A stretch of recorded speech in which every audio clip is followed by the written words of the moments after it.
Good morning, welcome back to the channel, guys. So today came out, gonna do a little flying before I get my day started. It's a great way to start your day, get you woke up, make you feel good. It's a beautiful day, sun shining, mostly blue skies, a few little wispy clouds in there, but not too bad. But I wanted to do a video on something for, I don't know, a couple weeks now, maybe a week and a half, I don't know. A little while since I got it back. If you remember, I had posted a picture, I posted on Instagram, and I think I posted it on my YouTube on the community tab there with my controller, and you saw how beat up it was, and I had a new shell, and so I posted that, and I was like, the fun's about to begin, and my goal was just transferring the components out of the old shell into the new shell, and I was going to have, you know, basically a new transmitter that way, and that was kind of the fun. And I had several comments, hey, you ought to paint that, it's a good time to paint it. And I'm like, man, I've never done that, I don't even know anything about it. They're like, well, use the other one to practice on or whatever. And I'm thinking to myself, maybe I will, maybe I won't, I don't know, I'm not. And then I got to thinking, I was like, you know, let me just see what's involved with painting one of these things, you know, because, you know, it's got paint on it already, and, you know, what do you have to do to keep it from like crackling and, you know, peeling off and just not getting good results or whatever. So I posted, I think on the Rotor Riot community page, I posted the same picture and asked, you know, for some feedback on that. And I got a bunch of feedback, and one fellow in particular, he started messaging me. He's like, dude, just send it to me, I'll paint it for you. And I'm thinking, okay, you know, maybe, I don't know. And I got to think about it. I was like, you know what, I think I will. I think I'll take him up on it. So that fellow's name is CrabTree, and I'll link to his channel down below. And if you don't know Mike, he is a great guy, I've come to know. And he did a fabulous job and pestered the snot out of me, messaged me like a billion times, you know, all throughout the whole process, you know, just all this kind of stuff, you know, almost too much. No offense, Mike, almost too much, but, you know, I enjoyed it. And anyways, so he did a fabulous job. He didn't charge me anything, but I did send him money for the paint, and I covered the shipping, and I actually gave him a little extra too on top of that, you know. But he just wanted to do it because he just wanted to do it. And anyways, so I want to show you guys the result here from this. And this does not do it justice. Hopefully the lighting here actually does a pretty good job. It's like this bluish tealish color, and it's got all this sparkly, like a metallic look. And he put this clear coat on there, and it's like super shiny. Really cool finish. Got like, you know, a little bit of this like worn look in some spots here, which looks really cool.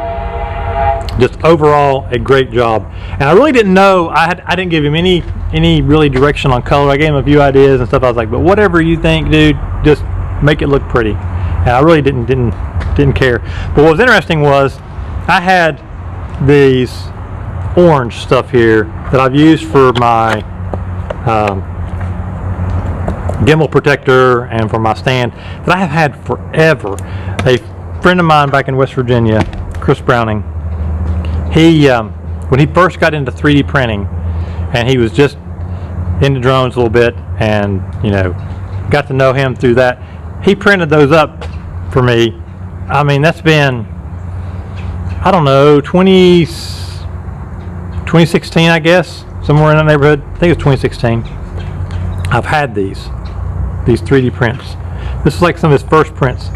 Not even the greatest quality, he said, but man, they have held up, and they have done the job and been awesome. So I had these orange ones, and I was thinking the whole time when he was painting it, I was thinking, man, I'm gonna have to get like new stuff to make it match. You know, it's not gonna match. But this color matches this orange like to a T. It looks awesome. You know, blue and orange are complementary, and this is like this greenish tealish color.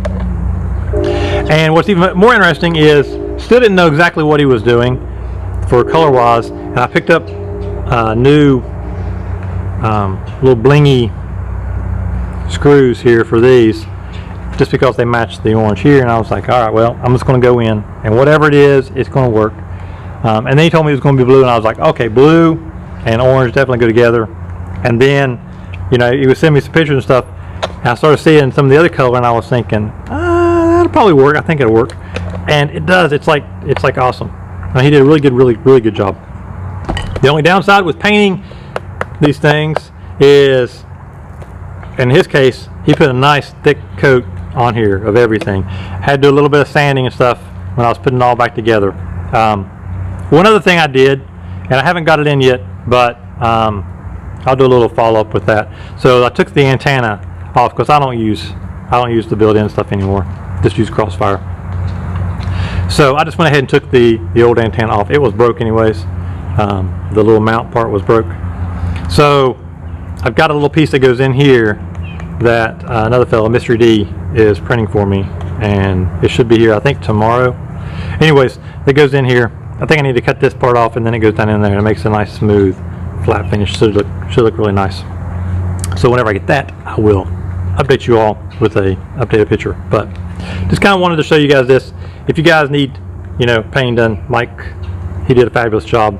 So I don't know if he wants to do this on a regular or not, but anyways, I will link to him, and you guys can go message him, and I'm sure he will help you guys out.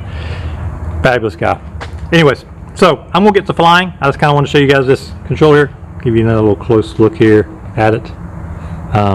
There's a few imperfections here and there, you know. And he was like, oh, he was kind of bummed about some of the imperfections and stuff, you know. And I was like, dude, I was like, man, it looks really good. It's way better than I can do. So he did a fabulous job on it. I love it. It feels really good in your hands now. I don't know, it's kind of a weird thing. It feels different than it did before. I don't know what the deal is there. But then rebuilding the transmitter and everything, all the controls feel really good now after taking it all the way apart, cleaning, all that kind of stuff, you know, and putting it all back together. That's an undertaking. If you decide you want to do that, I will link another video.